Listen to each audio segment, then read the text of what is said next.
Spring practice for the Longhorns kicked off this afternoon at Dinius Fields, and one of the main objectives head coach Charlie Strong is looking forward to is to find a starting quarterback for the season. Tonight's game between Rouse and McNeil is a big one because it will determine the fourth and final playoff spot in District 13-6A.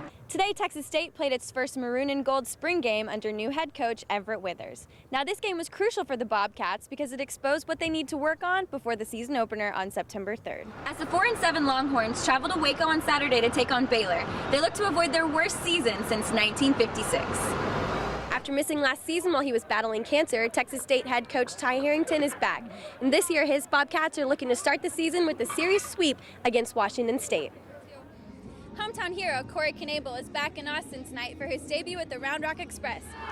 If Westlake wants to continue in the playoffs, they're going to have to rely on sister duo Bailey and Brooke Hawley to carry the team. Being selected by the Rams in the 6th round of May's NFL draft closed the book on Gilbert's college career. And while you may think he's ready to turn the page on that sad story at Texas, he tells us that's actually one of the most important chapters of that book. Welcome back to Sports Night. I'm Margaret Johnson. After a devastating loss to Texas Tech on Thanksgiving, Texas looks ahead to their last game of the season. On Saturday, the 4-7 Horns will take on 9-2 Baylor. An 8th loss this season would give Texas its worst record since 1956, but it was the 7th loss to the Red Raiders that really hit the hardest. Tech's up-tempo offense and excessive scoring kept the Longhorns on their feet.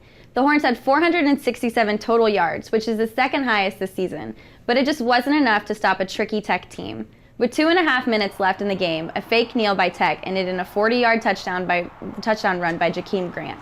Cliff Kingsbury's trick plays got the best of the Longhorn defense all night, and this one late in the fourth brought Tech up 48-38. Texas would then score again, but there just wasn't enough time left on the clock.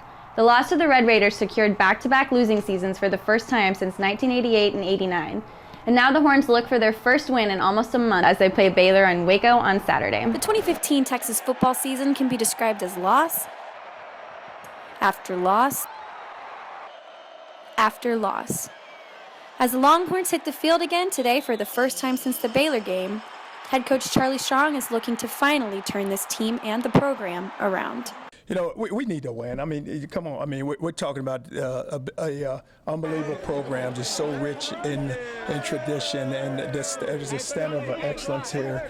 And the first 2 years, it hasn't happened, but we need to go out and we need to compete. We need to go compete at the highest level, put a product on the field that everyone's pleased with, but a very competitive product. Spring practice for the Longhorns kicked off this afternoon at Dinius Fields, and one of the main objectives head coach Charlie Strong is looking forward to is to find a starting quarterback for the season. You have Swoops, you have Hurd, you have Bouchels coming in, you have Loxley, you have Merrick, so you have 5 guys, and it'll be enough reps where we'll know fairly quickly who the guy will be, because the way we practice and the tempo that we're going to practice at, I think you'll be able to see it. And with Sterling Gilbert coming on as the new offensive coordinator, Coach Strong is confident they'll be able to figure out who the QB1 is going to be before the end of the season. The slate is clean with these quarterbacks, actually with everyone on the team, actually on offense. So it's clean, so you're going to have a good battle, and you're going to have a good gauge of where guys are going to be, and it will be wide open. So it's going to be a matter of, how quickly guys can pick it up, how quickly the guys can do what he's asking them to do. With the Longhorns for Fox 7, I'm Margaret Johnson. Cleveland Browns select Johnny Manziel, quarterback, Texas A&M. The legend that is Johnny Football skyrocketed A&M's ticket sales in the last 2 years. I think there's some uncertainty up in Aggie land. Ticket prices are down 10% over last year so far. But even with the loss of Manziel, ticket sales are still way up from what they were 5 years ago. The Aggies' newly renovated stadium, opening for the 2014 season, will hold 24,000 more seats than last year. Although they still have seats to fill, according to Mike Tracta, president of the Capital City A&M Club, there's big things happening in College Station. Future is definitely bright. This might be a bit of an adjustment season without Johnny, but the way someone's been recruiting, the facilities updates that we're making, it's a pretty exciting future. There's never been a better time to be an Aggie than right now. While the Aggies move on without Manziel, here at UT, the Horns are dealing with their own high-profile departure. Ticket sales in the first season without Mack Brown have seen a spike upward, a strong spike upward. The fans are reinvigorated this year. We've got a new coaching regime in, and ticket prices are up across the board. This upcoming season will definitely be a learning one for the Longhorns. But even so, ticket prices for home games are up 33%, according to Ashley Kubazin of Ticket City. It seems that people are interested to see if Charlie Strong's no-nonsense attitude will bring success on the field. For coaches in and around Austin, UIL realignment can be described in one way. What?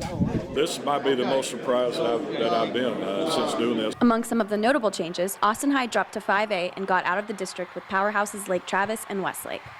You know, we've had some good games, we've had some bad games, but whoever's really on our schedule, we're going to compete and give them our best shot. Manor and Vandergrift both moved up to 6A, and both schools are looking forward to the increased competition.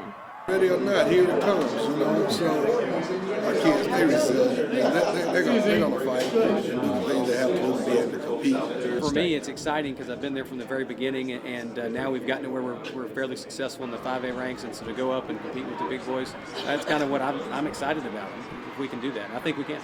The chaos of UIL Realignment Day is exciting for high school coaches all throughout the state. They get to find out what district they're in, and then they start scrambling for non-district games. Half your preseason schedule you think you have done, and then guys find out they're in a 9-team or a 7-team district, and so you lose guys to that, or they just find somebody else to play. And sometimes the change in districts can come as a huge surprise to coaches. It's crazy, man. You can never. I've been doing this for 20 years, man. You can never outguess them. You have no idea what's going to happen.